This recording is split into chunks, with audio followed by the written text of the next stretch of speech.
오늘 하나님께서 주시는 말씀 신약성경 고린도전서 12장 1절부터 11절까지의 말씀입니다. 신약성경 277조 고린도전서 12장 1절부터 11절까지의 말씀입니다.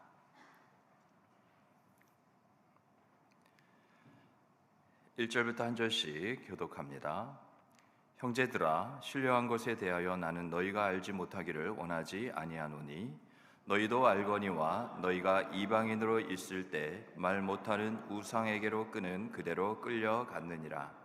그러므로 내가 너희에게 알리노니 하나님의 영으로 말하는 자는 누구든지 예수를 저주할 자라 하지 아니하고 또 성령으로 아니하고는 누구든지 예수를 주시라 할 수 없느니라. 은사는 여러 가지나 성령은 같고 직분은 여러 가지나 주는 같으며 또 사역은 여러 가지나 모든 것을 모든 사람 가운데서 이루시는 하나님은 같으니 각 사람에게 성령을 나타내심은 유익하게 하려 하심이라. 어떤 사람에게는 성령으로 말미암아 지혜의 말씀을, 어떤 사람에게는 같은 성령을 따라 지식의 말씀을, 다른 사람에게는 같은 성령으로 믿음을, 어떤 사람에게는 한 성령으로 병 고치는 은사를, 어떤 사람에게는 능력 행함을, 어떤 사람에게는 예언함을, 어떤 사람들에게는 영들 분별함을, 어떤 다른 사람에게는 각종 방언 말함을, 어떤 사람에게는 방언들 통역함을 주시나니 같이 있습니다. 이 모든 일은 같은 한 성령이 행하사 그의 뜻대로 각 사람에게 나누어 주시는 것이니라. 아멘. 지금 반월제일교회에 모여 함께 예배를 드리고 있습니다. 그런데 반월제일교회는 단순히 예배를 드리는 예배당만은 아닙니다. 반월제일교회 안에 우리가 모인 여기 이 장소가 예배를 드리는 초소 예배당인 것뿐입니다. 우리 반월제일교회는 하나님의 계획 안에, 그 계획 속에 있습니다. 하나님이 우리 교회를 통해 이루실 일들과 또 이것들을 통해 나타내시고 받으실 영광이 있기 때문에 우리 모두를 불러 모으셨습니다. 그 말은 우리가 오늘 반월제일교회 바로 2층, 이 대배실 아니면 예배를 드릴 수 없는 게 아닌 것처럼 우리가 예배만 드리기 위하여 교회로 모인 것은 아니라는 거죠. 하나님께서 우리 모두를 불러 모으셨기 때문에 바로 우리를 반월제일교회 되게 하셨습니다. 내가 반월제일교회이기에 그렇게 모인 우리가 또한 반월제일교회가 되는 거죠. 그래서 우리는 주 예수 그리스도로 하나 되었고 또 하나 되어가고 있는 공동체입니다. 지금 드리고 있는 예배는 바로 이런 교회의 본질을 드러내는 것들 중에 하나입니다. 우리는 예배를 통해 교회가 교회되기 위한 하나님의 계획을 우리가 함께 하나 되어 재차 확인하고 또 소망하고 있습니다. 성경에, 특히 신약 성경에 바울이 교회들에게 보낸 편지들은 오늘날의 모든 교회들에게도 또한 우리 반월제일교회에게도 필요하고 유익이 될 수 있습니다. 각각의 교회들이 안고 있는 그런 문제들이었어요. 그래서 바울이 교회를 향해 편지를 보낸 겁니다. 서신서죠. 바로 이러한 문제들은 그 당시에만 지금보다 못한 교회고 시작된 초대교회기에 그런 문제들이 일어났겠지 아닙니다. 여전히 교회가 이 땅 가운데 하나님의 피값으로 세워지고 은혜와 진리의 터가 되어 하나님의 영광이 임하는 그 순간부터 악한 영과 어둠의 세력 저 사단마귀는 교회를 향하여 늘 한결같은 그러한 공격을 하고 있습니다. 그래서 우리가 성경을 통하여서 교회에 나타난 모든 문제들 다 이 땅에 있는 교회들 가운데 분명히 일어날 수 있는 그러한 영적인 도전인 거죠. 그래서 우리에게 성경을 통하여 교회되게 하신 우리에게 주님께서 말씀하시고 알려주시고 가르치시며 깨닫게 하시는 겁니다. 그리고 영적으로 분별하게 하시고 또 이러한 도전에 대해 준비하게 하시는 거죠. 우리는 그런 차원에서 오늘 고린도 교회를 향한 주님의 뜻을 새겨볼 때 우리 모두에게도 은혜가 됩니다. 당시 고린도 교회 안에는 방언과 같은 은사를 가진 교인들이 신령한 자들이라고 말하면서 그게 바로 우리라고 하면서 저들은 은사 없는 자들, 우리와 같은 방언을 갖지 못한 자들을 무시하는 분위기가 팽배했습니다. 지배적이었어요. 소위 저들은 영적 엘리트주의에 사로잡혀 있었습니다. 내게는 있고 저들에게 없는 것으로 하나된 교회를 서로 나누고 있는 거죠. 뿐만 아니라 이러한 자들은 말 못하는 우상에게 맹목적으로 끌려다니던 이방 종교의 습성을 아직도 버리지 못하고 있었습니다. 예수를 믿는다고는 하나 교회를 통하여 하나 되게 하신 그 은혜 가운데 축복 속에 있기는 합니다만 옛것은 지나갔으니 보라 새것이 되었도다라는 그런 주님의 은혜 가운데서도 여전히 저들은 옛것에 사로잡혀 있었다는 거죠.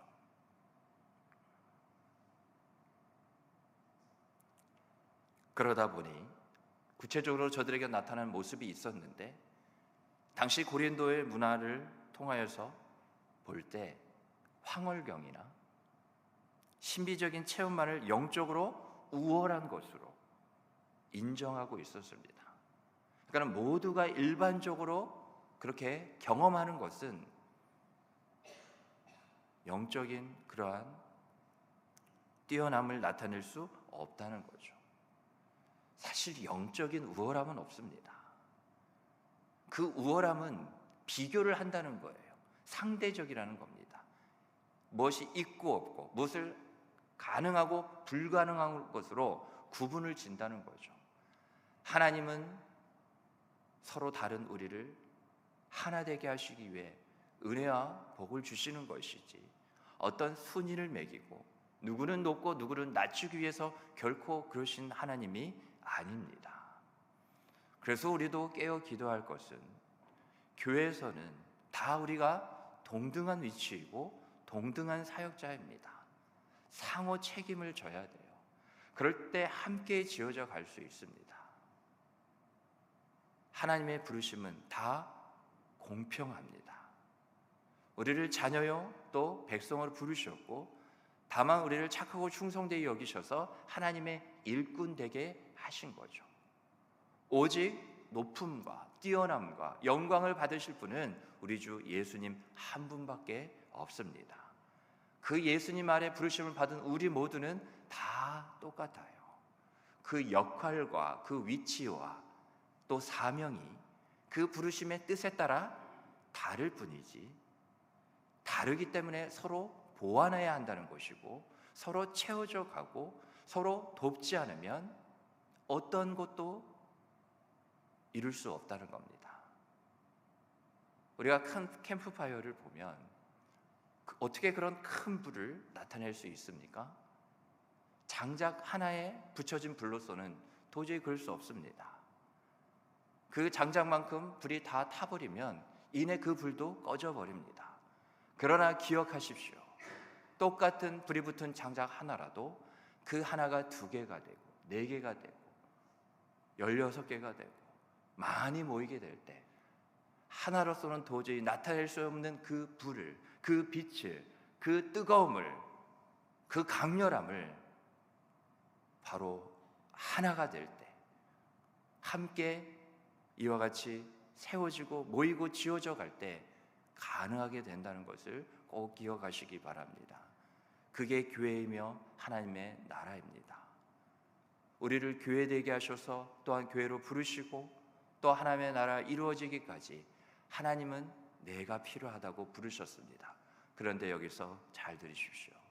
하나님은 내가 필요한 것처럼 내 옆에 있는 분들도 우리 반월절교회 성도 모든 여러분을 다 필요로 하셨기에 부르셨습니다. 하나님의 그 부르심과 뜻과 계획하심에는 후회가 없으십니다. 하나님이 우리를 부르신 데는 실수와 실패가 없습니다. 하나님이 그러하시다 하는데 어찌 우리가 서로를 향하여 평가하며 또한 이와 같이 정죄할 수 있겠습니까? 우리는 그저 하나님의 부르심에 하나님의 손 안에 있는 자들입니다. 우리가 서로를 존귀 여길 때, 상호 존중할 때 하나님이 그 가운데 영광을 받으십니다. 그럼 반대로 우리가 서로 비방하고 싸우고 원망하고 시기할 때 하나님이 거기에 도저히 계실 수가 없습니다. 하나님의 영광 또한 임할 리가 만무합니다. 우리가 이것을 잊지 않는 것이 영적인 분별의 시작이며 전부입니다. 하나 되게 하신 것을 결코 하나님 앞에서 이와 같이 무너뜨리거나 그것에 대해서 무관심하거나 그래서는 안 돼요. 그건 하나님의 뜻이 아닙니다. 하나님이 계획하신 적이 없습니다. 우리는 하나 되게 하신 하나님의 뜻과 계획 안에 있는 자들이기에 오히려 힘써 하나됨을 더욱 지켜나가야 합니다. 그럴 때 하나님은 하나된 너희에게 내가 보여줄 것이 나타날 것이 많도다 하시는 거예요. 그 하나님의 하나님 되심의 그 나타내심과 보여주심의 그 일하심 속에 무엇이요? 그럴 때 하나님의 영광이 임하고 부흥이 임하게 되는 겁니다. 하나님은 그러한 자를 찾고 계십니다. 그게 바로 나이고 그러한 한 사람을 찾고 찾으시는 가운데 바로 우리가 되는 거죠. 우리 반월제일교회입니다.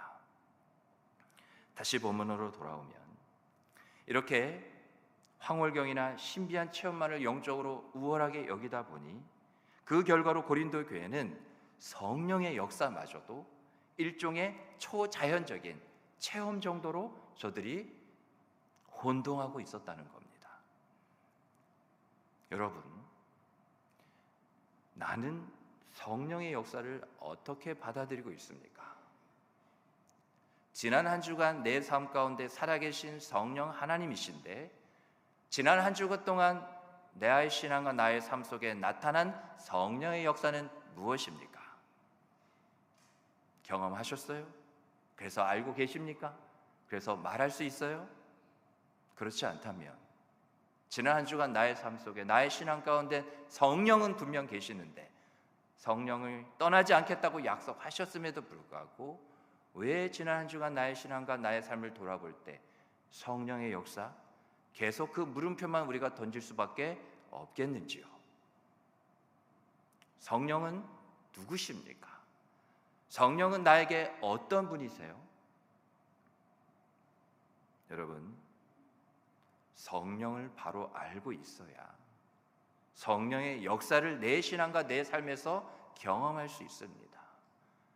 성령을 아는 그런 지식에 머무르는 것이 아니라 성령을 아는 자가 성령을 인정하기에 그 성령을 따르기에 그 다스림 가운데 나를 쳐서 복종시키기까지 순종하고 또 순종하기에 반드시 나의 신앙과 삶에는 성령의 역사가 나타난다는 겁니다.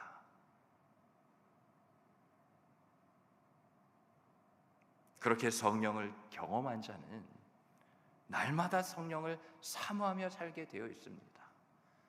한마디로 이보다 더 좋은 것이 없어요. 이보다 내게 기쁨을 주는 것이 없어요. 성령의 역사 가운데 나의 삶 속에서 성령이신 하나님이 살아계심을 느낄 때 무엇이 두렵고 무엇이 염려하며 왜 모든 걸 맡기지 못하겠습니까? 기대가 되는 거예요.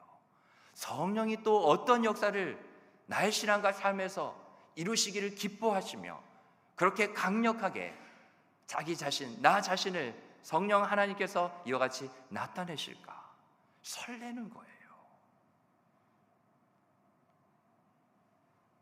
그래서 만물 안에서 만물을 충만하게 하시는 자의 충만인 교회를 더욱 교회되게 하실 줄 믿습니다.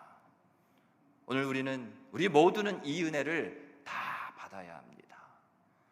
이 은혜 다 받으시기 바랍니다. 첫 번째는 성령을 통해 예수를 주시라 고백합니다. 우리는 성령을 통해서 이러한 믿음의 고백으로 나아가게 되는데요. 오늘 본문 3절 말씀을 보시기 바랍니다.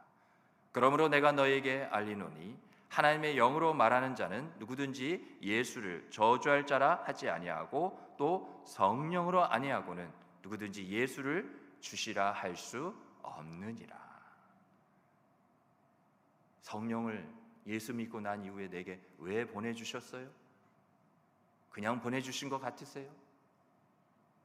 그 보내심에 분명한 이유가 있는데, 날마다 예수를 우리의 그냥 종교적인 숭배의 대상이 아닌 날마다 주로 고백하는 주님과의 인격적인 삶을 통해 주님을 느끼고 주님과 동행함을 통해 주님을 확신하기 위해 바로 내게 성령을 보내주셨다고요.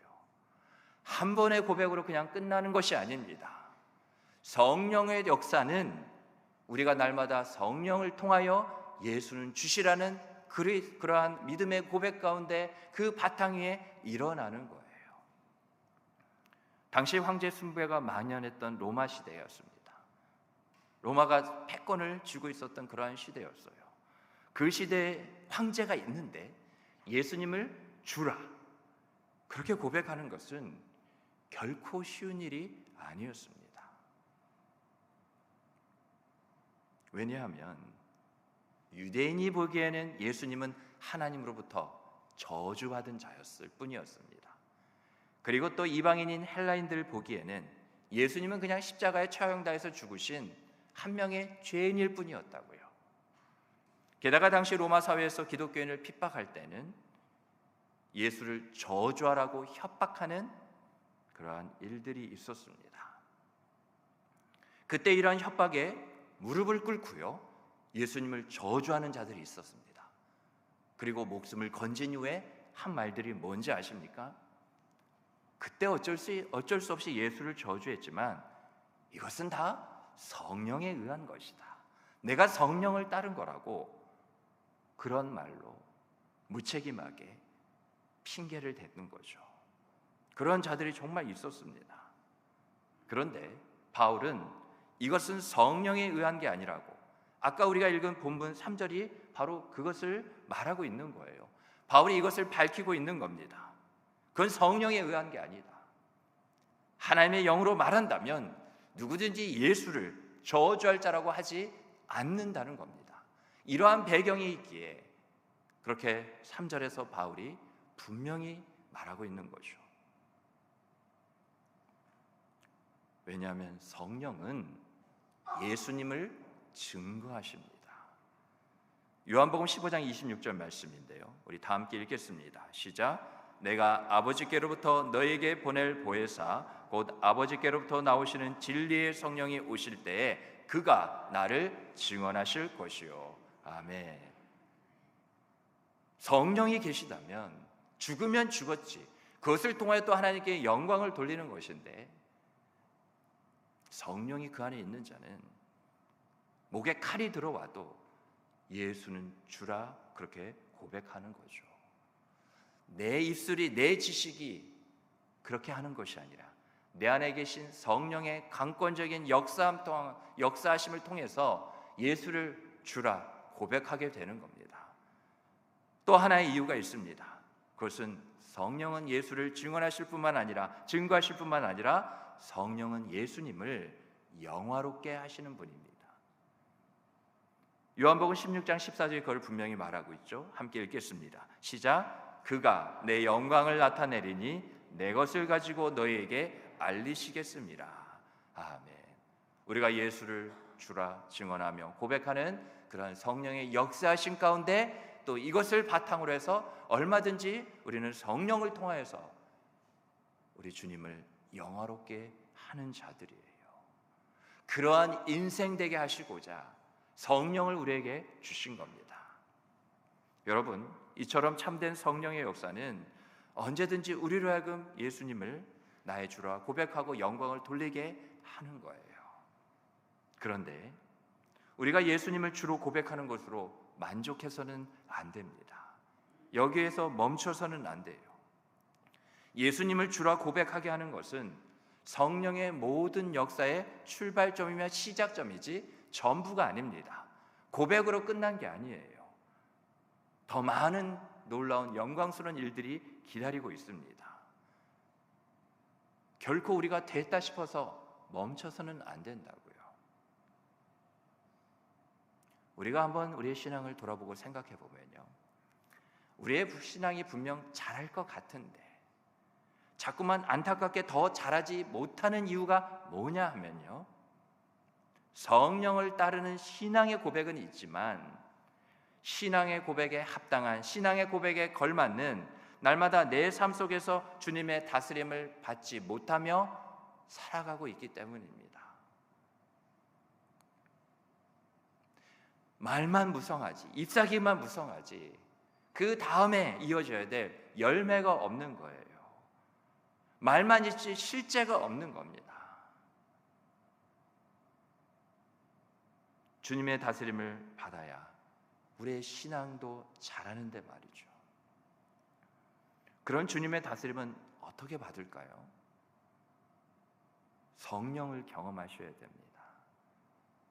정확히 말하면 성령의 임재를 날마다 느끼셔야 돼요.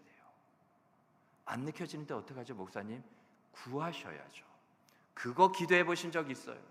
그거 구하신 적 있어요? 성령의 임재는 왜 나의 기도의 제목의 1번이 아닙니까?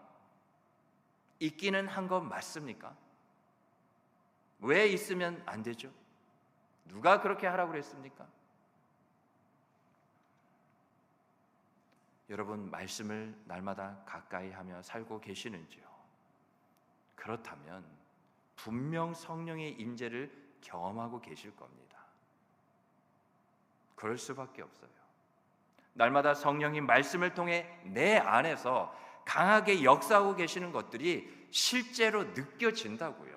말씀이 성경에 있는 그냥 글자가 아니라 이 말씀을 내가 가까이 하였더니 성령이 말씀을 가까이 한 내 안에서 뭔가를 일하고 계신다고요. 움직이고 계신다고요. 우리도 휴대폰, 스마트폰 진동으로 나서 우리가 옷 안에 뒀을 때 전화가 오면 띡 울리는 거, 그거 느껴요? 못 느껴요? 성령을 나는 여기에 넣고 다니지 않아요? 성령이란다. 스마트폰을. 마찬가지라고요. 그럼 반대로 여쭤볼게요. 여러분, 말씀을 멀리하면서 살고 계십니까? 그래서 성령이 누구에게는 그렇게 직접적이고 강렬하지만 내게는 아무런 느낌도 없는, 성령이 내 안에 계시다고는 하는데 전혀 느끼지 못하는 그러한 신앙이며 삶일 뿐이에요. 정말 나는 단 한 번이라도 성령을 예수 믿고 난 이후에 경험해 보신 적이 있으신지요? 그게 없다면 돈이 없는 것에, 건강이 없는 것에, 부족한 것에, 다른 것에 없고 부족한 것에 안타까워할 것이 아니라 1번이 틀렸어요. 잘못됐다고요. 우리는 영의 인도하심을 통해 우리의 육신도 얼마든지 인도함을 받는 새 삶이 되었는데 예전처럼 하나님 없는, 육신이 앞서는, 육신의 부족함과 또한 육신의 없음에 여전히 매여있는 삶을 살고 있다고요.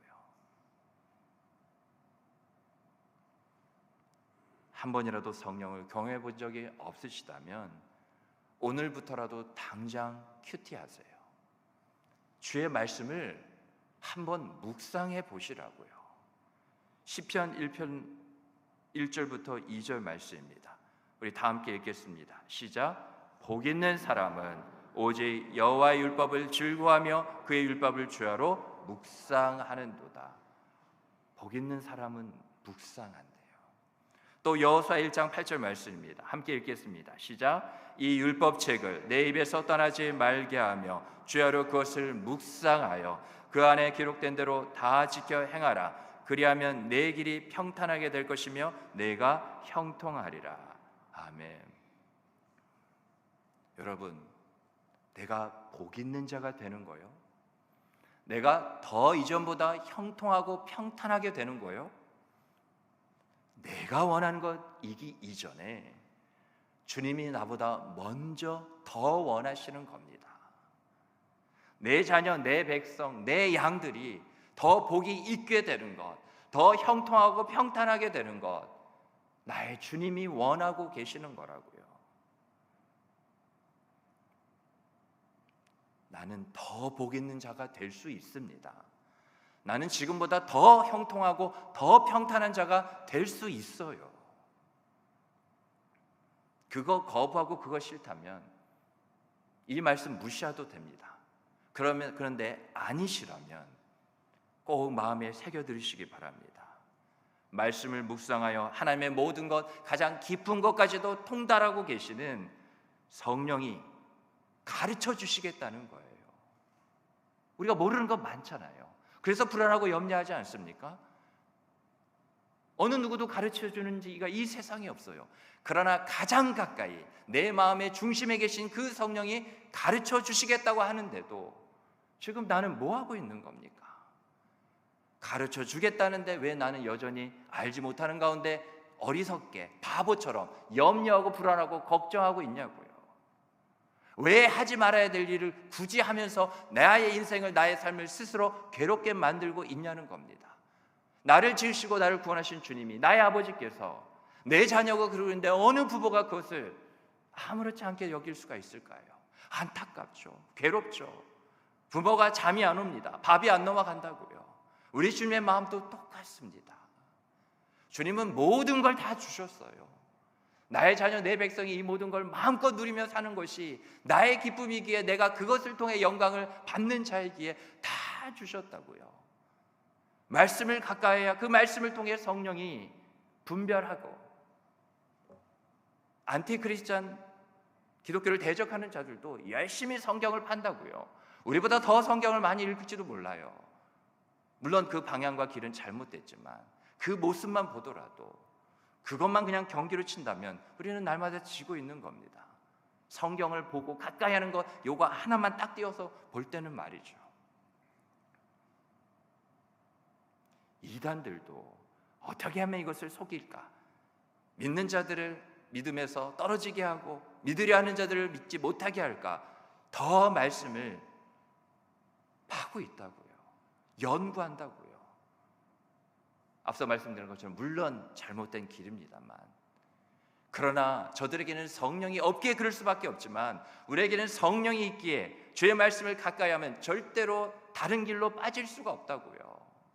늘 진리에 더 한 걸음 한 걸음 나아가게 되는 그러한 우리의 삶이 세팅이 되었어요. 왜 멈춰 계십니까? 왜 뒷걸음질 치고 계시는 거예요? 성령이 가르쳐 주시고 인도하신 것을 누리며 사시기 바랍니다. 내가 온 것은 양으로 생명을 얻게 하고, 요한복음 10장 10절 말씀이에요. 더 풍성히 얻게 하려 함이라. 이것 때문에 내가 세상 끝날까지 너희와 항상 함께 있으리라 약속하신 거예요. 하나님 보좌 우편에 가셔도 성령이 주의 이름을 높이며 영화롭게 하기에, 아까 우리가 살펴본 은혜죠. 그래서 성령을 우리에게 보내주신 겁니다. 하나님은 나를 위하여 지금도 무슨 생각을 하고 계실까요? 이것뿐이라고요.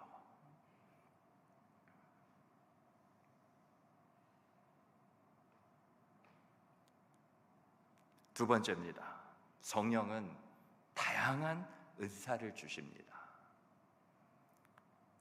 우리는요, 성령을 선물로 받은 자입니다. 세상에 선물을 줬다가 빼앗는 사람은 없어요. 선물을 줄 때는 사실 뭘 준 거예요?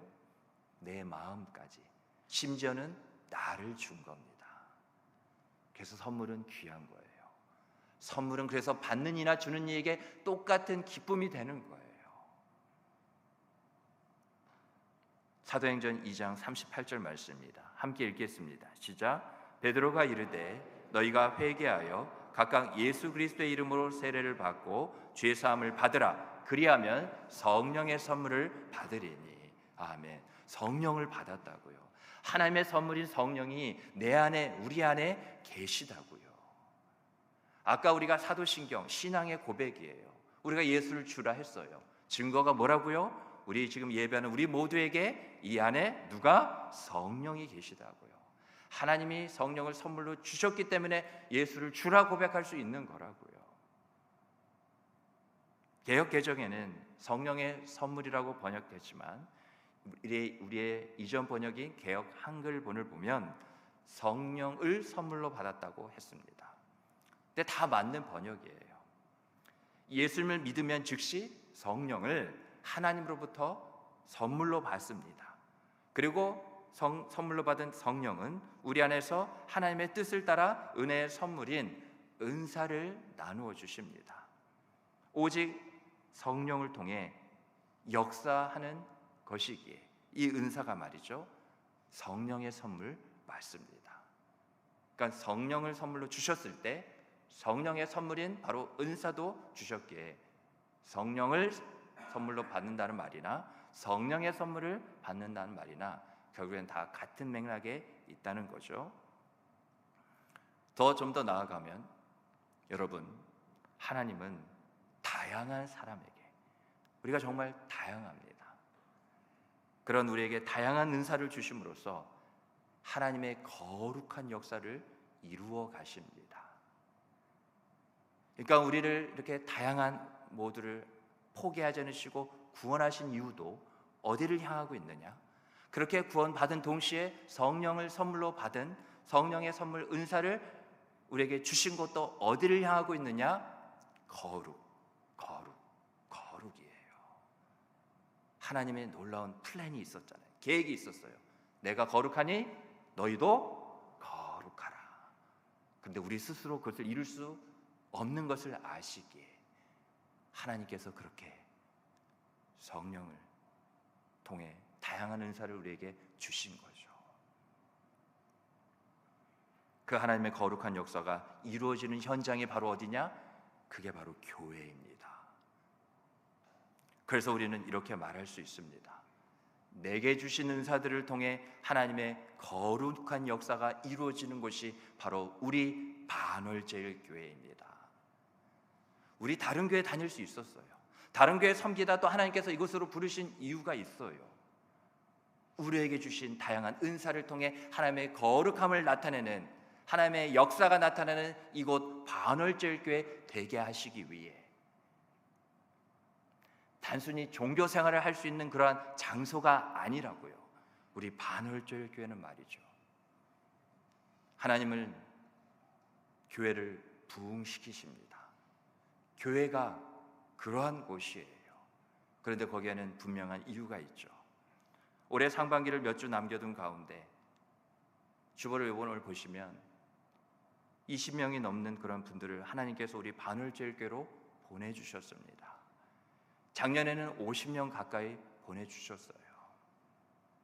참 감사한 일이죠. 교만해야 할 일은 아니지만 우리가 이만큼 하나님 앞에 정직하게 행하고 있다는 그러한 하나의 지표가 될 수 있습니다. 하나님이 자꾸 하나님의 다양한 은사를 딱 우리 100명이면 100명, 200명, 300명 거기서 멈추신 것이 아니라 자꾸 이렇게 다양한 자들을 보내셔서 부흥케 하시는 것은 숫자가 늘어나는 것이 아니라 우리는 그렇게 명적인 믿음의 눈으로 성경적으로 이해하고 바라봐야 돼요. 하나님의 은사가 지금 다양하게 이 반월제일교회 안에 넘쳐나고 있는 겁니다. 이 은사를 통해 하나님께서 이루실 일들이 점점 많아지고 있다는 거예요. 이게 성경이 말하는 참된 부흥입니다. 아까 이유 얘기를 했는데요, 이유는 하나입니다. 다시 말씀드리면 하나님이 우리 반월제일교회 사이즈 몸집 키우시려고 하는 것 아니에요. 하나님의 영광은 숫자에 있지 않습니다. 수에 있지 않아요. 하나님이 보내주신 그분들 한 분 한 분, 바로 그분들에게 성령의 은사가 있습니다. 이제까지 보내주셨고 앞으로로 보내주시는 분은 오직 하나님이셔요. 우리가 한 번도 보지 못한, 만나보지 못한 분들이 우리가 이와 같이 지금 만나고 또한 인사하고 함께 신앙하고 있다고요. 그렇게 우리 반월절교로 모여진 성령의 은사들 하나하나를 가지고 하나님께서는 하실 일이 있으십니다.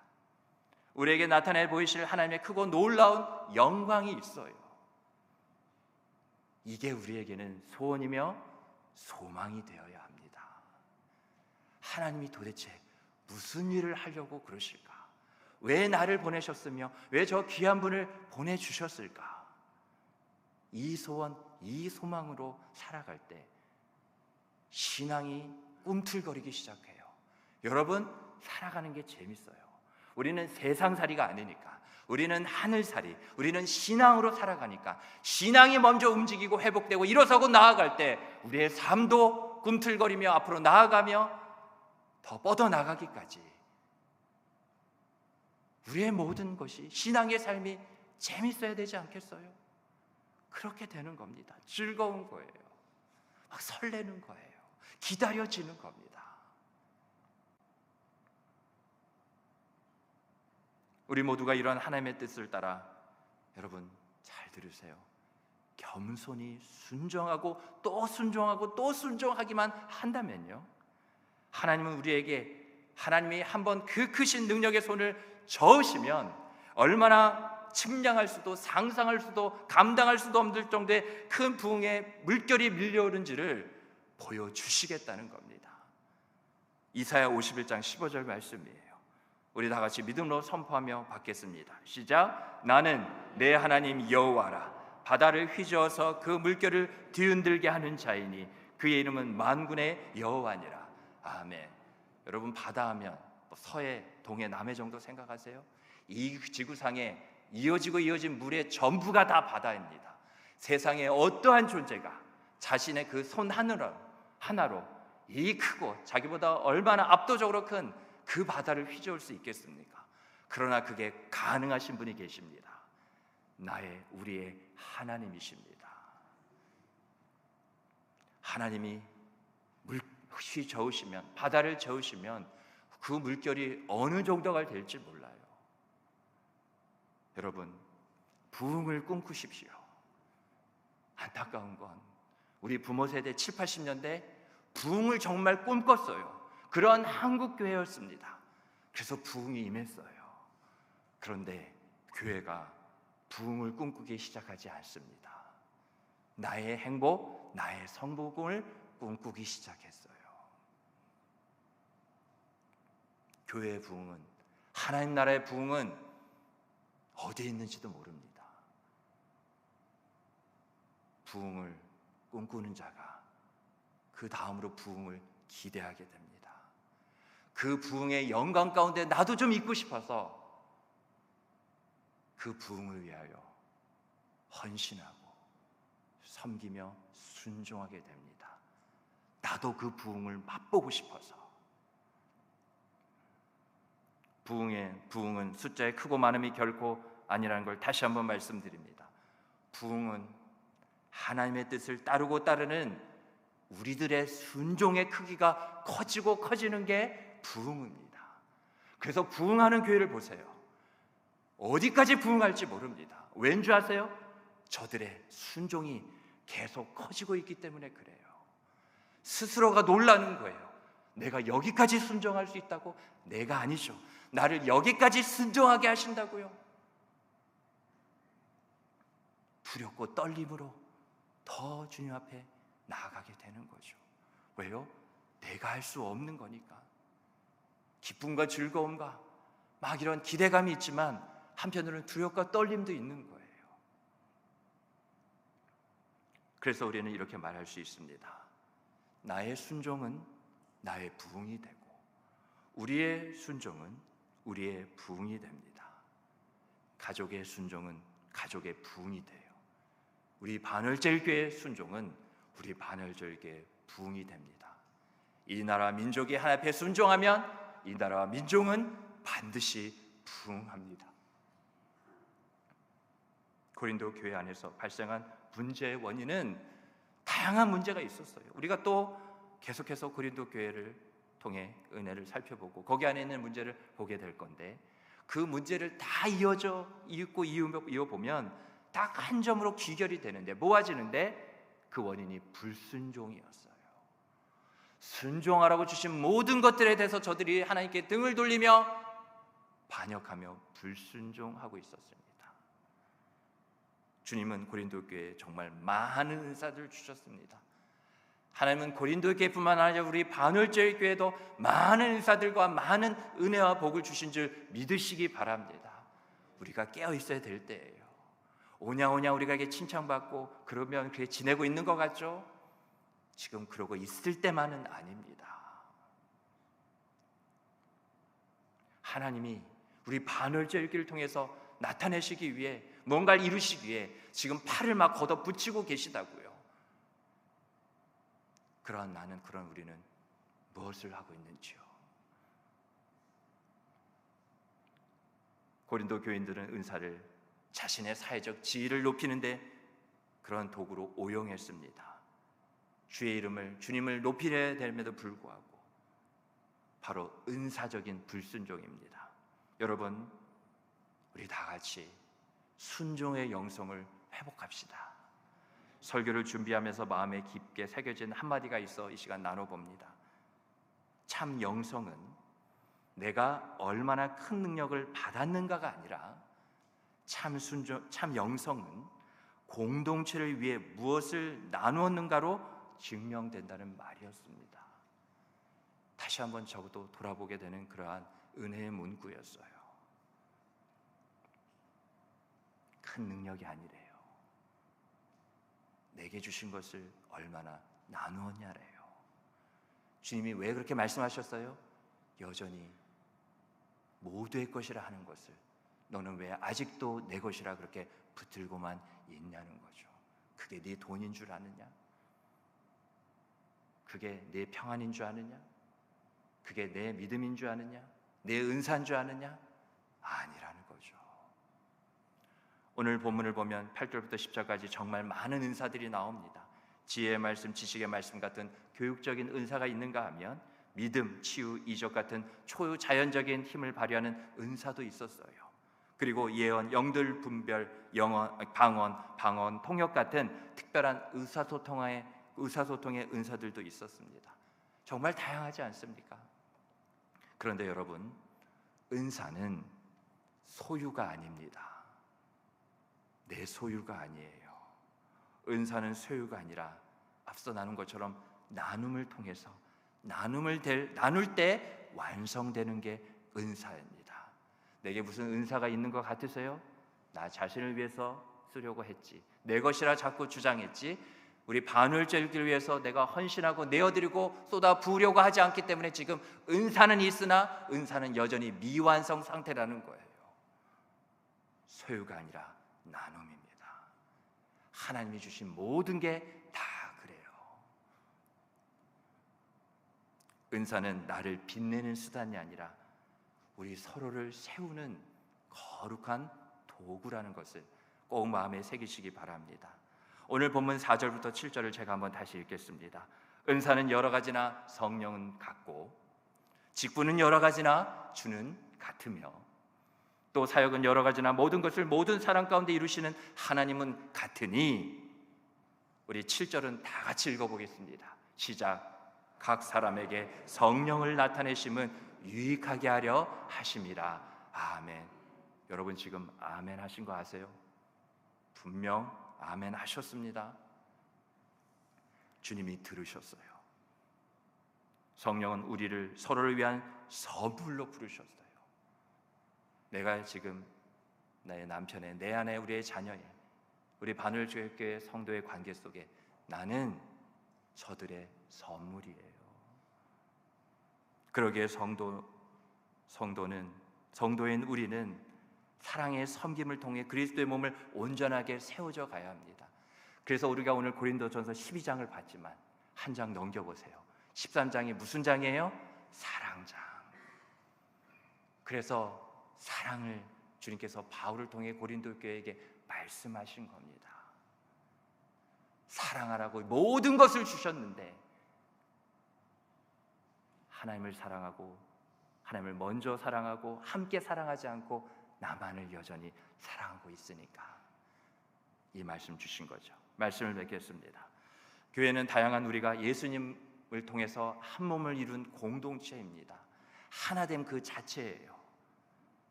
항상 우리는 하나라는 것을 잊으시면 안 됩니다.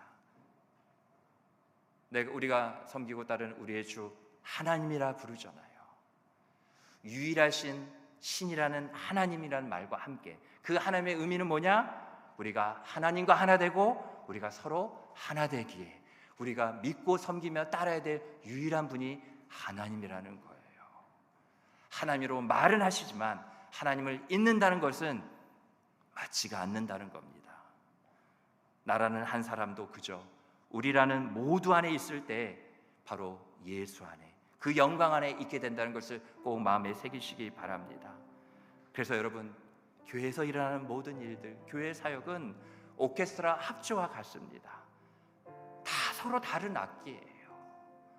다 소리의 깊이와 그 색깔이 다 달라요. 그런데 하나의 악보 안에서 한 명의 지휘자를 통하여서 기가 막힌 화음을 만들어냅니다. 한 사람의 이와 같은 지휘 아래 모든 연주자들이 합력하여 아름다운 하모니를 이루기 위해 많은 훈련이 필요해요. 이처럼 우리 반월제일교회도 여러분 많은 훈련이 필요합니다. 서로의 다름을 존중하고 배려해야 합니다. 그런데 여러분, 여기에는 시간이 필요합니다. 기다림도 필요해요. 용납도 필요합니다. 응원과 격려가 필요합니다. 그럴 때 우리는 아름다운 사랑의 화음을 만들어낼 수 있습니다. 끝으로 우리 마음에 새기는 마음 심령으로 고린도전서 12장 13절 말씀 우리 다 함께 읽어보겠습니다. 시작. 우리가 유대인이나 헬라인이나 종이나 자유인이나 다 한 성령으로 세례를 받아 한 몸이 되었고 또 다 한 성령을 마시게 하셨느니라. 아멘. 한 성령을 받았고 한 성령을 마신 우리 반월제일교회입니다. 그래서 우리는 성령 안에서 여러분 모든 것을 할 수 있습니다. 이 말씀에 날마다 아멘하여 성령 안에서 온전한 하나됨을 이루고 하나님께 영광을 돌리는 저 여러분 우리 모두가 되기를 주님의 이름으로 축복합니다. 아멘.